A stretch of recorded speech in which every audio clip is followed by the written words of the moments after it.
Hello, everyone. Welcome to the Got a Case of Wanderlust podcast, a show dedicated to all things travel, especially solo female travel.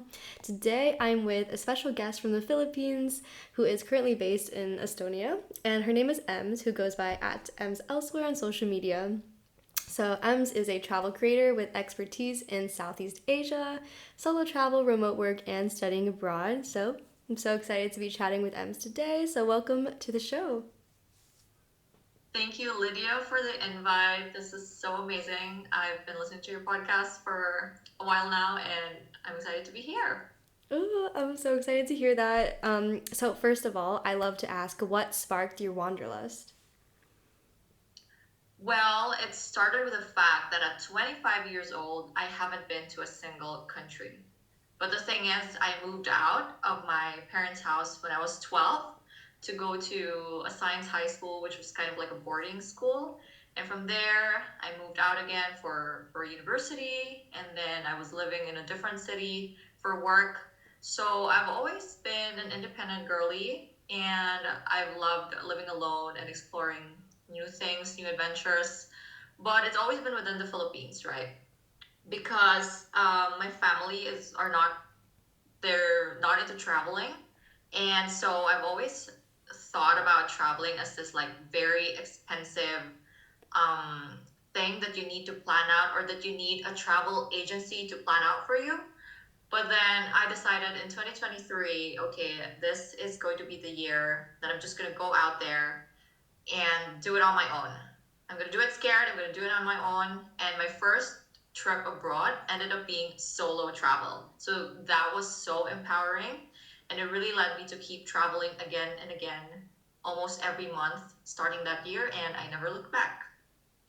Wow.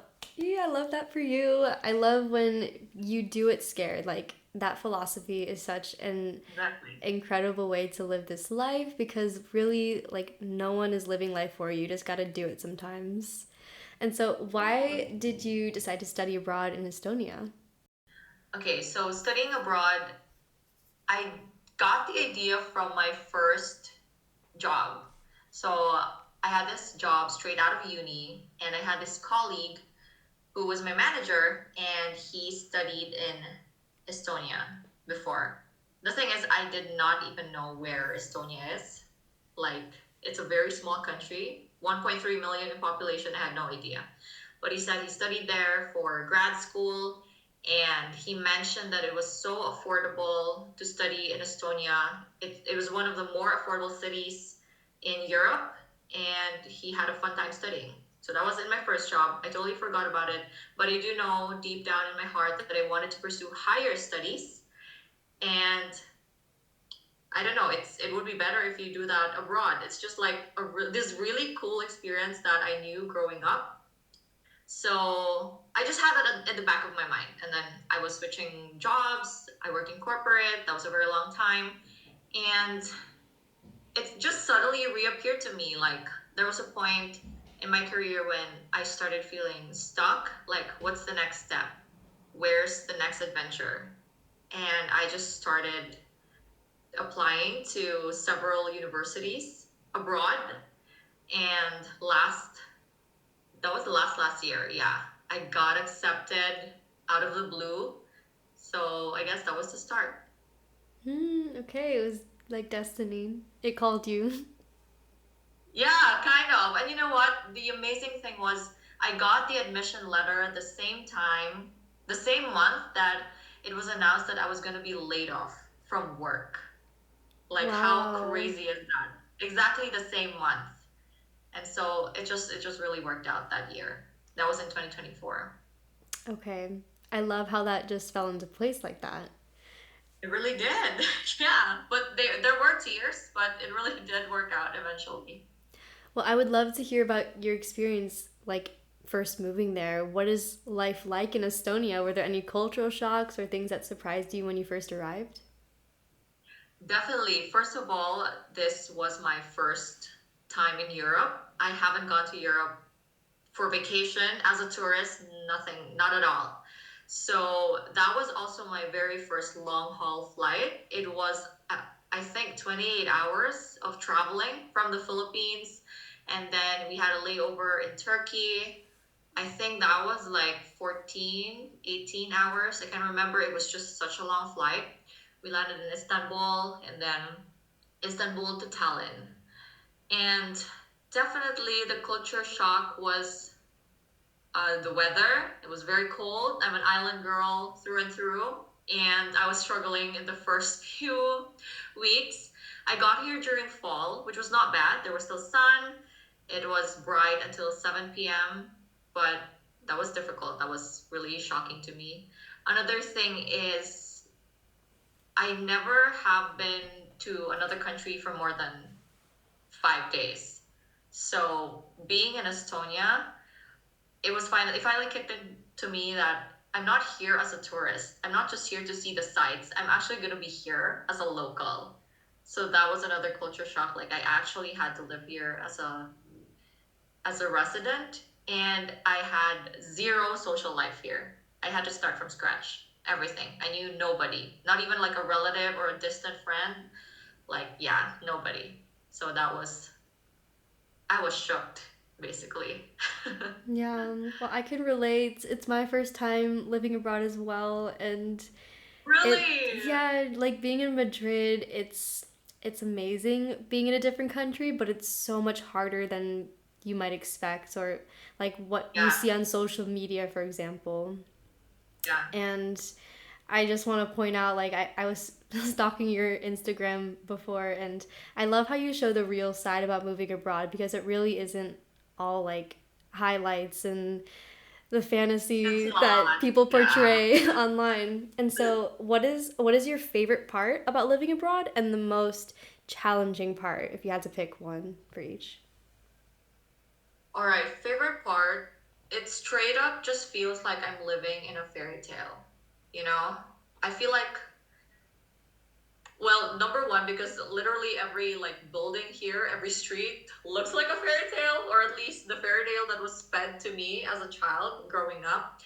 So it's just until now it still feels magical. I mean, sometimes I wake up, I have to pinch myself. And I'm not kidding. I'm not saying that in a very like romanticizing way, but really it's still like surreal to me that I'm really here, miles away from home, living in this beautiful city, in this very digitally advanced city that's also like really beautiful and mesmerizing.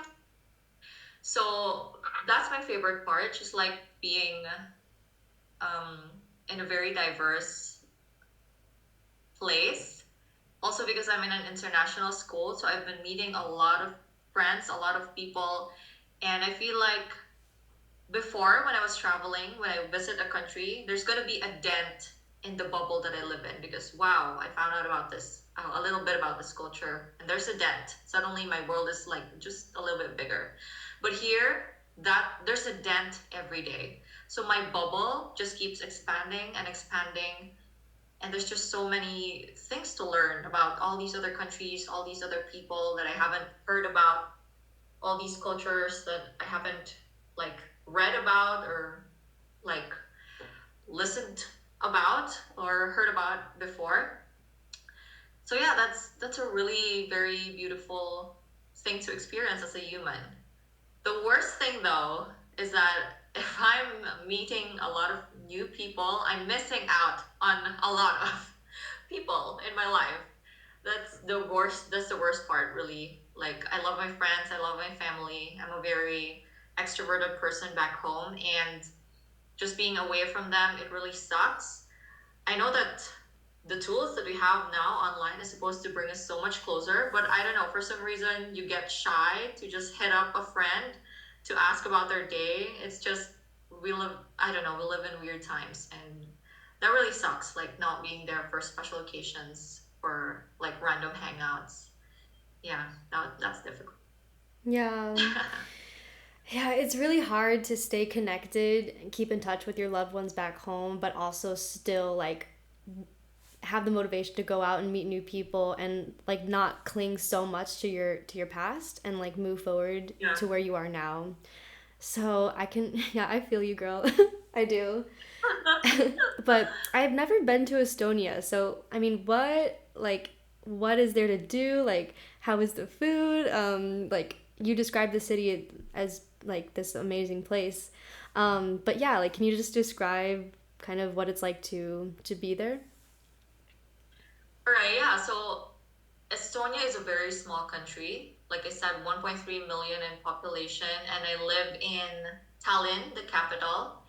And basically, Estonia is like a lot of forests. There's only a certain percentage of area here where residents live. So it's a really, really small country, small city. But somehow they managed to be one of the most digitally advanced societies in the world for a reason that they have an e-government where 99% of the services are digital. And that is mind blowing to me because back home, I'm gonna have to line up for hours just to get a permit or a statement or a bank statement or a new ID. I still have to do that physically or like in person in the office. But here in Estonia, everything's so advanced. And there's also like really rich culture here in the old town. You can just feel like there's so much history. A lot has happened here. And the people, okay, what can I say about the people? So it's funny because the stereotype here is that Estonians are cold because their weather is cold. So they also got that, but also because of what they have gone through as a people, as a culture. They've gone through some tough times, and they're saying that the trauma is there, so they're kind of cold. And I'm not just saying that as a foreigner. That was actually in a presentation during the orientation at my school. They were like, there was a funny bit about Estonians being cold. Like they would rather not look at you if that means you won't have to sit beside them in the bus. So there's that stereotype. But I do have some Estonian friends. They're actually really nice once you get to know them. It's just that there's a wall. There's a wall that you have to push through. So it's very lovely. During the fall, not so much in the winter because right now we have been having wet winters. There's not even snow. And it's just cold and dark and gloomy right now, but we are hoping for better days. But what I love about the city is that there's just a lot of community events. Even though the stereotype is that Estonians are cold, there are a lot of things to do, sports related, board games. There's this community that I'm part of, and they just love gathering. And I love that. I love that about this place. Also, my Asian taste buds have started adjusting to Estonian cuisine. Like, for example, for dumplings, this is my favorite thing to say. I used to have them with chili and soy sauce, but here they have these dumplings called pelmeni, and you eat them with sour cream. So now I'm doing that. And I'm ashamed of what I'm doing to the Asian way of dumplings, but it's actually good. It's surprisingly good. Okay, Yeah. and would you say, I know you've traveled to other Scandinavian countries. Are there a lot of similarities between, or no, Estonia's not part of Scandinavia. It's not. It's, but like, Yeah. It's Baltics. yeah, but part of Northern Europe. Like, you've been to other Yeah. parts of Northern Europe. How similar is Estonia to places like Denmark or Finland or Sweden and other Onia countries? Like I know there's Estonia there, but there's also like oh my god, I'm gonna embarrass myself with the geography, but Yeah, go ahead. is it Latvia that's close by? Yeah, yeah. It's below. It's below Estonia. Okay, and then Yeah. above it is Yeah, Finland. oh, above is Finland. Yeah, yeah. When people ask me where is that? Where are you going? That was my family the first time I told them about my degree. Where are you going now? Estonia. You know Finland? Just below that is Estonia. That's how I introduced Estonia to everybody. Okay, I try really hard by geography to like not be that American, but it's still like I'm not perfect. So yeah, like what are the similarities between those Northern European countries and like how is it different? Yeah, so I've been to all the Baltic countries. That's Estonia, Latvia, and Lithuania. Pretty much the same in terms of cuisine and their history. They are like very much united in their plight right now and what they've gone through and what they're fighting for right now. The language is quite different. They actually say that Estonian and Finnish are the closest, but Estonian is still a very difficult language to learn. I haven't gotten my way around it. And in terms of people, I can definitely say there's a difference because in Estonia, I try to look at people I come across in the street. I try to give a smile or a nod, but at least from my experience, most of the time, like 99% of the time, they will just not like look at you at all. So when I got to Denmark, Sweden, um, I was shocked that okay, people are smiling again. So that was definitely a shocker. In terms of weather, pretty much the same as well. Very, very different though when I was traveling down south. So like Spain, Italy, like wow, people are so just warm in general. Strangers are warm in general. So that was also a huge difference. Okay. Well, then going to the other side of the world and going to Southeast Asia, can you talk about traveling to places like the Philippines, Hong Kong, Taiwan? I know those are very different countries, but can you just share like your experiences traveling some of those places? Yeah, it's I can also tell the stark difference between traveling around Southeast Asia and traveling around Europe. Because number one, in Southeast Asia, I come from the Philippines, right? It's an archipelago. So just sometimes just to get from one city to another, I'll have to take two flights or two flights and one ferry or one ferry and one bus and then one flight. So it's like that. So imagine my shock when in Europe I just hop on a 3 hour bus or a 1 hour ferry and that takes me to a whole new other country. So that was a main shocker. But in Southeast Asia, lots of flights, right? And so it's very different as well. And when you say European Union, EU, and then ASEAN, like um, you would think that okay, this is going to be similar, this is going to be easy, but no, it's not. I kind of wish we had something like the euro as well, like same currency, but no, it's very different. And I think that is the beauty of Southeast Asia. The diversity is there, like really, really different cultures, but at the same time, like every country just gives me a feeling of home. I don't know why. Maybe it's mainly the food. Like for Mm. example, whichever country I go to, there's a soup that's just gonna make you feel at home. There's ramen in Japan, there's pho in Vietnam, there's tom yum in Thailand, there's sinigang in the Philippines. I don't know why I'm talking about soup, but I just feel like that was the thing that made traveling alone less uncomfortable for me. Because when I go to Taiwan, okay, warm bowl of soup. When I go to where else have I went where I'm alone? Okay, Seoul. When I went to South Korea, it's not Southeast Asia, but yeah, and it's in Asia. Okay, another bowl of soup. I'm not saying that there's no bowls of soup here in in Europe, but in Southeast Asia, the flavors just burst, and I feel like that is how I would describe Southeast Asia as well as a culture. You just look at the food, you taste the food, and you see it there. It's bursting with warmth and comfort and flavors and personality, and I think that's how people are in all these other in all these countries. Like very wonderful, colorful personalities, colorful cultures, and I don't know. That's why you can never get bored traveling in Southeast Asia, really. There will be some difficulties definitely in some countries with the public transport and stuff like that, but yeah, it's the people and the food are worth it, I would say. Although I can say why the Westerners get so shocked when they travel in Southeast Asia, it's because they love staying in the hostels, right?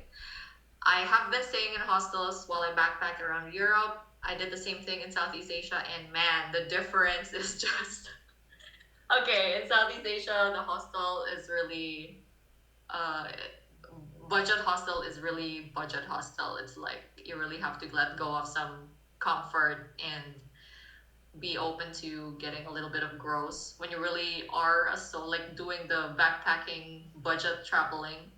But in Europe, the budget travel is it's still good, clean.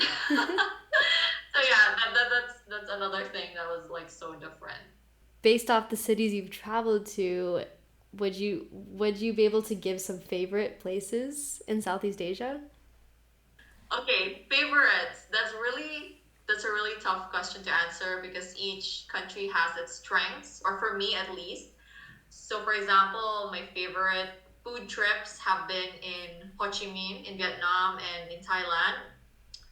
My favorite solo travel, like overall experience, has been in South Korea. I hiked there alone and was super safe. It was so beautiful during the fall. My favorite, like beginner budget friendly travel was in Taiwan. So it really is, it really depends. There's no like overall winner so far. Each Mm, one has its unique strengths. okay. Well, that moves us into our rapid fire round. Number one, what is Oh, a special place in your heart? You have to pick one. Bali, Mm, Indonesia. Yeah. okay. Number two, what is a memorable meal you've had when traveling? Ramen in Japan. Ah, okay. That's on my bucket list. Go to Japan specifically for the ramen. Yeah, it's so worth it. And three, what is a dream destination? Switzerland. Oh, okay. Yeah. I'm a hiking lover, so I'm a hiking enthusiast, so it's been a dream. That's the perfect place for you then. And then, yeah, well, with that, thank you so much for your time today, Ems. I really, really love chatting all about your experiences about living abroad. It's so relatable, and all your insight about Southeast Asia. So, thanks for your time. Thank you, Lydia, for inviting me. Thank you so much.